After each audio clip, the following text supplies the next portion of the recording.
పంచాయతీరాజ్ మరియు గ్రామీణాభివృద్ధి గ్రామాలు శక్తి సంపన్నమై స్వయం సమృద్ధి మరియు సాధికారతలతో తొలతూగకపోతే దేశాభివృద్ధి అసంపూర్తిగానే ఉండిపోతుంది. దీన్ దయాళ్ ఉపాధ్యాయ అన్న మాటల అధ్యక్ష. గ్రామీణ ప్రాంతాల అవసరాలను తీర్చాల్సిన గురుతర బాధ్యతను గత ప్రభుత్వం విస్మరించింది. రహదారులు, తాగునీటి వంటి కనీస అవసరాలను పొందడం ప్రజల హక్కు అయినప్పటికీ గత ప్రభుత్వం వీటిపై దృష్టి పెట్టలేదు. స్థానిక సంస్థల నిధులను పక్కదారి పట్టించడం వల్ల మన రాష్ట్ర గ్రామీణ ఆర్థిక వ్యవస్థలపై ఇది ప్రభావం చూపి గ్రామ పంచాయతీల హోదాను దిగజార్చింది. గౌరవనీయ ఉప ముఖ్యమంత్రి శ్రీ పవన్ కళ్యాణ్ గారి మార్గదర్శకంలో ప్రజల జీవన ప్రమాణాలు మెరుగుపరచాలనే లక్ష్యంతో మా ప్రభుత్వం గ్రామీణాభివృద్ధిలో ముందడుగు వేస్తోంది.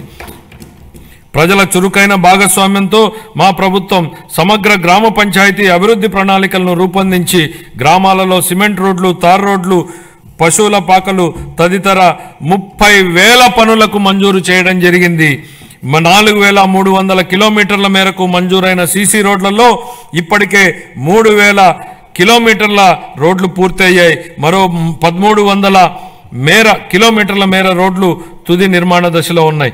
వీటి ఫలితంగా గ్రామీణ ప్రాంతాలలో పరిశుభ్రమైన వాతావరణం ఏర్పడి ఆర్థిక కార్యకలాపాలు, ఉపాధి కల్పన జరిగింది.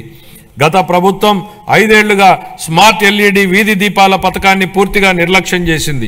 150 కోట్ల రూపాయల మేరకు బకాయిలను చెల్లించడం ద్వారా మా ప్రభుత్వాన్ని ఈ కార్యక్రమాన్ని పునరుద్ధరించింది.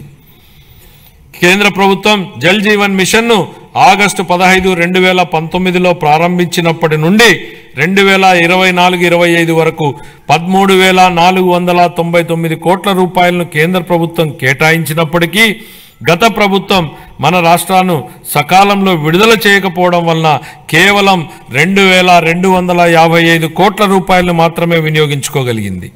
ఛత్తీస్గఢ్, జార్ఖండ్, గుజరాత్, ఒడిశా వంటి రాష్ట్రాలు 23-24 సంవత్సరానికి కేంద్రం నుంచి మనకంటే తక్కువ కేటాయింపులు పొందినప్పటికీ మన రాష్ట్రం కంటే ఎక్కువ నిధులను వినియోగించుకున్నాయి. మా ప్రభుత్వం ఈ పథకాన్ని పునరుద్ధరించడానికి చొరవ తీసుకుంది. మా ప్రభుత్వ అభ్యర్థన మేరకు ఈ పథకం గడువును 2028 వరకు పొడిగించిన కేంద్ర ప్రభుత్వానికి ఈ గౌరవ సభ ద్వారా ధన్యవాదాలు తెలియజేస్తున్నాను. దీనిలో భాగంగా సుస్థిర ఉపరితల నీటి రిజర్వాయర్ల నుండి 95.44 లక్షల గ్రామీణ గృహాలకు నీరు అందించాలని మా ప్రభుత్వం లక్ష్యంగా పెట్టుకుంది. మహాత్మా గాంధీ జాతీయ గ్రామీణ ఉపాధి హామీ పథకం కింద 45.3 లక్షల కుటుంబాలకు చెందిన 72 లక్షల మందికి ఉపాధి కల్పించడం జరిగింది. మా ప్రభుత్వం రైతులకు మేలు చేకూరేలా పొలాలకు అనుసంధాన రహదారులు వేస్తోంది. అన్ని గ్రామాలలో స్వచ్ఛ భారత్ మిషన్ కింద ఘన మరియు ద్రవ వ్యర్థాల నిర్వహణ కార్యకలాపాలను చేపట్టడం వలన అవి పరిశుభ్రమైన మరియు ఆదర్శ గ్రామాలుగా మార్పు చెందనున్నాయి.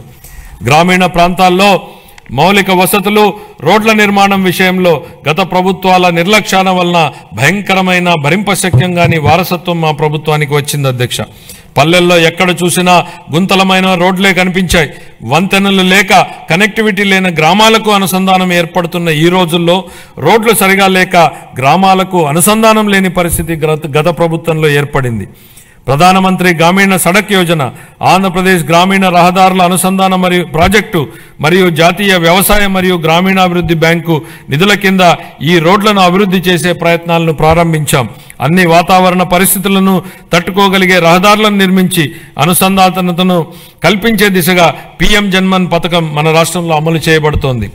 2025-26 ఆర్థిక సంవత్సరానికి గాను పంచాయతీరాజ్ మరియు గ్రామీణాభివృద్ధి శాఖకు 18,847 కోట్ల రూపాయల కేటాయింపును ప్రతిపాదిస్తున్నారు.